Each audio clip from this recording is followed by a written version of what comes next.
You would have seen this footage.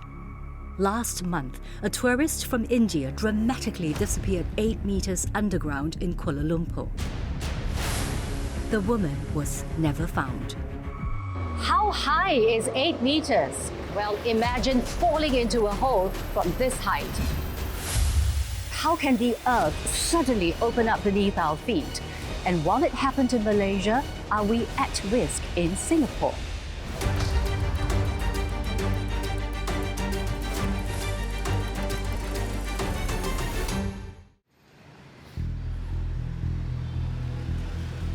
Almost 2 weeks after the tragic incident, I am back at the heart of Kuala Lumpur, Jalan Masjid India, and I'm at the exact same site. You live around here? Yeah, I live here, this area. That day, you saw what happened? Yeah, the morning I work at my shop. The girl is, I also live the same building. So when he come ready there, spot, drop the underground. That I come back there. What's the problem? See, the girl is already old, Inside. already inside. Nobody cannot pick up him. I don't know personally, but my workplace, he sometime come by mineral water, some biscuits. I listen, then I also cry because the lady is very good person. We've seen in the video that when the tourist walked past a stone bench that looks just like this one, the ground opened up beneath her feet. How big was the hole? Well, it's been reported that it measured about 1.5 meters by 0.6 meters. Within a week, another sinkhole appeared in this area, and it's just 50 meters away from the first one. I can see it right there. Ibrahim, whom I met earlier, saw firsthand the caving in of the second sinkhole. This is the second sinkhole. Okay, this one I see my own eyes. Here I am walking here, then I see the automatically go down. Saya takut dia jatuh sendiri. Itu hari itu pun sana juga. Tapi sekarang hari ini, always we both feel safety, but inside what is the problem we don't know. The Malaysian government has since declared this area safe to visit. But with the occurrence of the second sinkhole, I want to find out if I'm really on solid ground. Dr. Goh Tian Lai has been researching disasters like landslides, floods, and sinkholes. This sinkhole actually is a human-induced, actually caused by burst pipe and tunneling activity. When she fall inside the hole, imagine that you are falling from 24 feet, 8 meters. Then, sure you have an injured, then she have a less strength to hold on the pipe or any area that can hold her. And actually on that time, she did scream for help. Then I think for a few minutes, she been flown away by the fast travel water and the waves. So, why is it that her body has not been found yet? Difficult to say, but most likely her body is inside one of the pipe, which been blocked, and then the diver or the rescuer unable to reach the area. Was there any sign on the ground at all that there might be a dangerous spot there? Yeah, it's, let's look back. There's a video, the first video have been posted inside the media. There's a one woman and one man walk first. She's number 3. From the video, we can see that this man go left. We suspect that this man saw some sign that make him move to left. Right, what you're saying is that the man who, whether consciously or not, avoided that area. Yes. A second sinkhole opened up very near from here. Could the two sinkholes be linked? Yes. We suspect that the activity of the rescue, such as we have a heavy machinery, this machinery have a vibration and then disturb the location nearby, so that it isolate the sinkhole. And then this is why, because all the soil and then have been loosened, then it collapsed. You're scaring me. Okay, is it possible if we walk around, are you able to spot the hot spots, so to speak? Yes, let's go. Okay.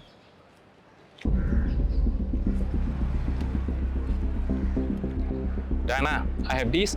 I want to show you some hotspot. Okay. Okay. You look at Diana here. Oh. All is hollow and then it's not stable. Okay. However, this one have a very huge deformations. I'm going to come round to that side to you. I'm not going to step on that. So what you are saying is that this area there's deformation. To me, it just looks like uneven tiles, right? But what you are saying is that you shouldn't step on deformations like this. Yes, exactly. Dr. Goh brings me around the Jalan Masjid India area in search of other telltale signs. Diana, see, this is hollow, and then the hollow is not good. And this is solid, so meaning down there is very good. Whoa, look at that. So Diana, this is the worst spot. Why? Because you have two manhole, then the area is big, and the surface, look at that, is very uneven. So the people should try to avoid step on these locations. I sometimes see build traffic with vehicles stopping right on top of that space. Should this space be cordoned off? I think the big vehicle, there's no much issues unless the hole is very big. Then it still have a chance for the people to escape from the vehicle. Finally, do you have any tips for me? How can I spot a potential sinkhole? Yeah, first thing, don't use your phone while you are walking. Okay. Second, then we look for there's a potential tensile crack, and nearby there's any tilted object. And lastly, we see the deformations from the ground. Dr. Goh, I want to see whether another tourist hotspot, are we able to spot all these unevenness and deformation? Are you game for it? Okay, let's go to check. Let's go.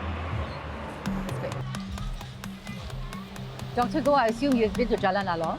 Actually, this location is just for the tourists. Okay, you know what we're going to do? We're going to walk down Jalan Alor and see if we can spot anything else. Oh, look at that. Look at that.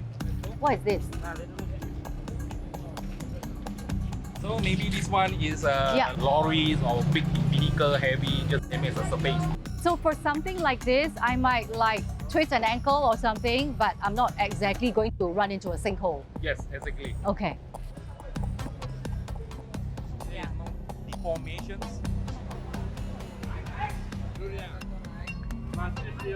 We're kind of halfway down Jalan Alor and so far so good. Yeah, good. The tiles here is the different with Masjid India. Here they build the slabs in one pieces. It's not by one piece. It's like concrete floor.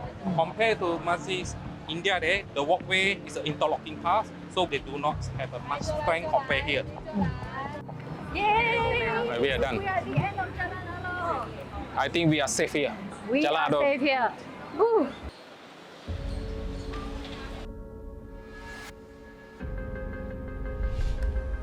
Back home in Singapore, there have been several reported cases of sinkholes opening up here.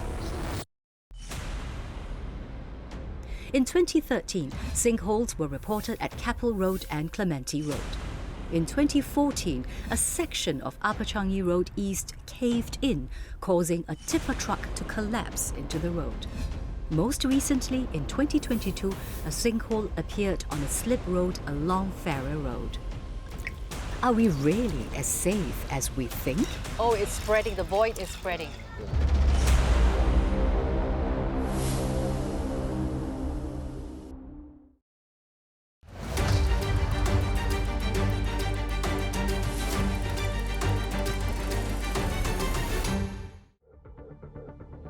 There have been many other reported cases of sinkholes in Asia.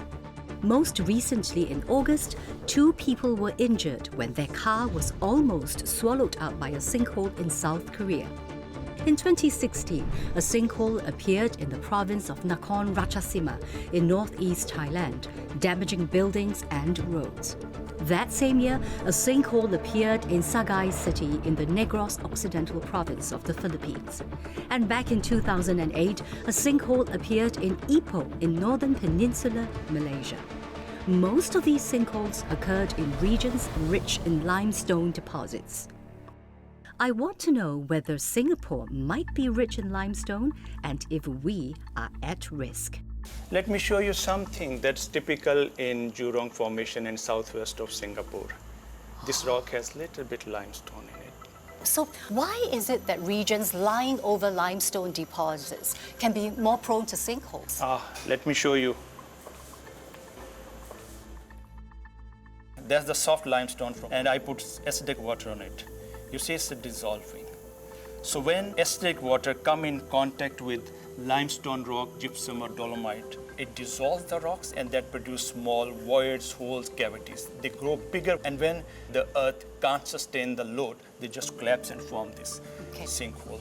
Where does this acidic water come from? The acidic water main source is atmosphere. CO2 comes with water from atmosphere and when water seepage go through the soil, there's more CO2 added. Water react with CO2 and produce carbonic acid. That's the typical acidic water that reacts with limestone rock and with all other dissolvable rocks and create voids inside the earth. Does it take a long time for this to happen? Well, it depends. It depends upon the rocks and conditions. Some rocks can be very soft. Other rocks can be hard. Temperature and pressure also involves, and then human activity going on around there that also contribute. It's very difficult to determine that how long it will take. Some sinkholes just make quickly. That means the conditions are right to form. Others can take years. We are standing here in Kent Ridge, and you had mentioned that there is some limestone deposits here. Which are the parts of Singapore that are rich in limestone deposits? Let me show you where are the limestone areas in Singapore. There's the Boon Lay, not rich, but there is. There's the Kent Ridge area. There's the West Coast.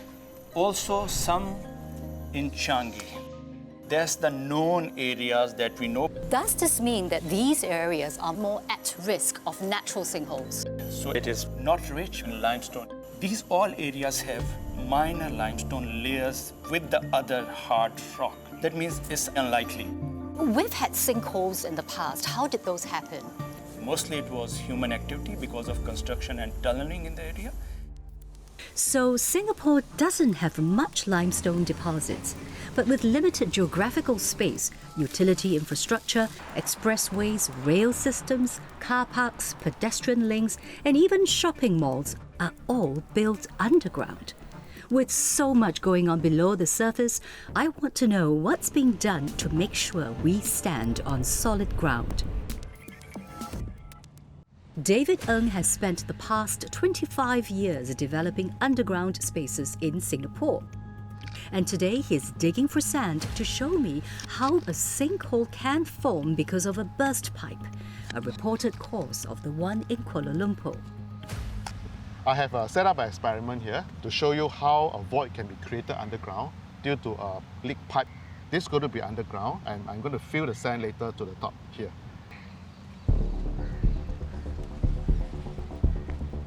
This water will be from the burst pipe. How long does it take for this seepage to continue before something really bad happens? It all depends on the depth of where it happens. When the void happens deeper underground, it will take longer for it to become a sinkhole.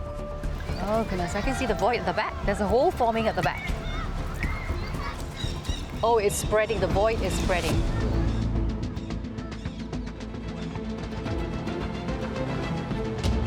Oh my gosh! Diana, such sinkhole occurring due to water pipe burst is just one of the possible reasons. Another way that such sinkhole can occur is during construction of the underground MRT tunnel. To build underground bore tunnel, we need to drill underground. Such drilling activities can cause removal of soil more than required, and this will cause void underground, and this void, if it's not treated, will eventually link to sinkhole. There are many construction activities in Singapore and we don't see major events happening. So what are we doing to minimize the risk of sinkholes forming? There are quite a lot of things that we do in construction site to minimize the risk of sinkhole occurrence. Let's go somewhere and I'll show you. In such construction site, there are many measures taken to ensure that sinkhole don't happen. During the tunneling process, we will measure the excavated volume of soil taken out from the tunnel so that there's no void underground created due to over-excavation. So if there's no void, then there's no likelihood of sinkhole formation. We also have to ensure that the retaining wall is constructed deep enough into the ground to cut off any potential groundwater flow that could actually wash the soil into the excavation and then create void. Okay, so there's a lot of measures to prevent the possibility of sinkholes forming. Yes. We also do close monitoring on the ground in order to ensure that there's no ground subsidence on the surface. The method to detect such void can be by ground penetration radar, GPR, which we send some kind of radio wave into the ground. So when there's a void underground, such radar wave will be able to pick up the void. Singapore takes robust measures to ensure that sinkholes are prevented here. But as I'm about to discover, there is something else that may put us more at risk of sinkholes forming beneath us. You'll notice that the soil, some of it subsided, and the water is filling up the gaps and weakening the integrity of the soil.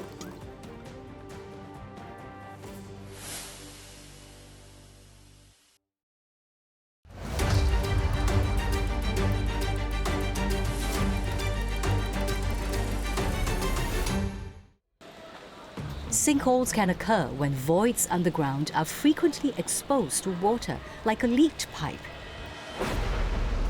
So with seasonal heavy rain becoming a common occurrence in Singapore, I wonder if this will weaken the soil here and increase the risk of sinkholes. To find out, I'm meeting Stephen Chua. He's researching the impact of climate change on Singapore and the region. With climate change, are we likely to see more sinkholes in the future? The short answer is yes. The trend that is going today, we think that the world will get hotter, especially in Singapore. In terms of our climate projections, we'll get hotter, we'll get wetter, and all these extremities actually put a greater strain on the sediments underneath. And that could lead to more sinkholes. Let me explain. So, if you look at these sediments that this nice plant is on, you will think that there's no gaps, it's filled. But actually, there's lots of holes in it. So, for example, if I pour in more water, and with climate change, we are expecting more precipitation going on, you'll notice that the soil didn't increase. In fact, some of it subsided.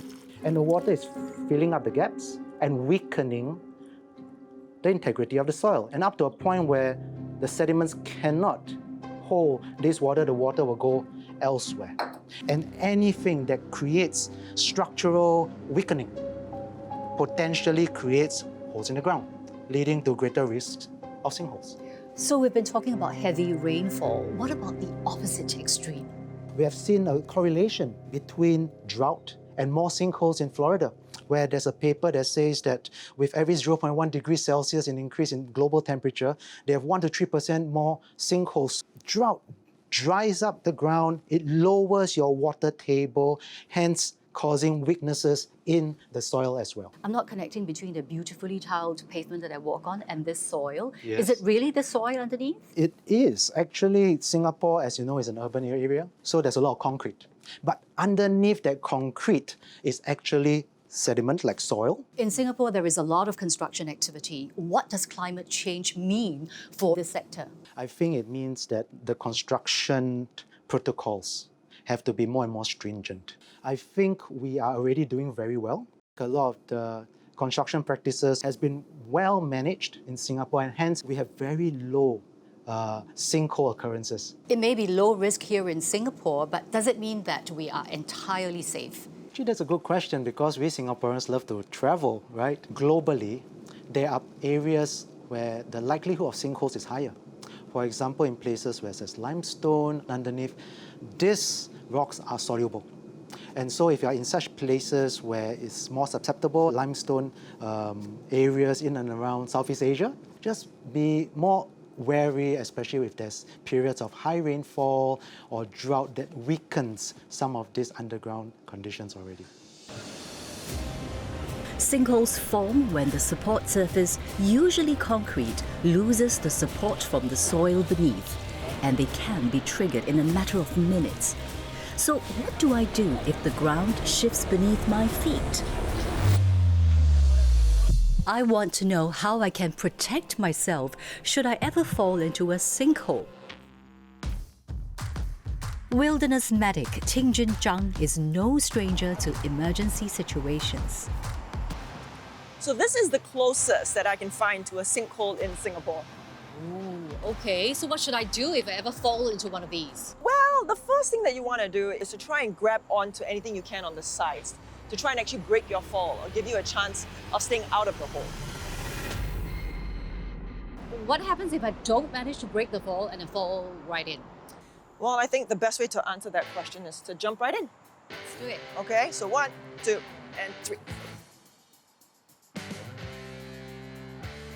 I'm not gonna jump. Oh, that was a very bad landing. Okay, so Okay. what happens actually when I do have a bad landing? So the first thing that you want to do actually when you're jumping or falling into a sinkhole is you want to protect yourself. So there's the brace position that everyone's heard of. You hear it on the aeroplane every time you get on a flight. And it's exactly the same thing in a case like a sinkhole. You want to protect your head, your ears, and basically as you're falling, this is the position you're in. Okay. So that if there's any other falling debris or rocks that come down after you, Right. you're as protected as you can be. Right. Okay, now once you've actually fallen into that sinkhole and you've landed, okay, on a surface, it's super scary. And the first thing that you want to do is take a really, really deep breath. You don't panic, you stay as calm as you can. You want to take out your phone. Make an emergency call. If you've got a security app, use that so people know where your location is, but don't stay on your phone. If I stay on my phone, what's happening is you're draining your battery.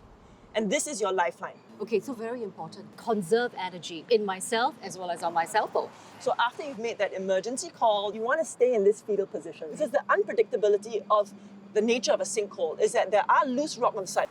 Would I be looking for a light source, for example, once my eyes are accustomed to the darkness? Now 100%, if you can see a light source, that's going to be seriously your North Star, right? And that's also where rescue is going to come from.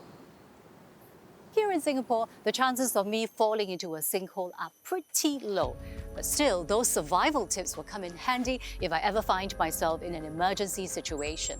And the next time I'm walking on the pavement, I'll definitely be watching where I walk.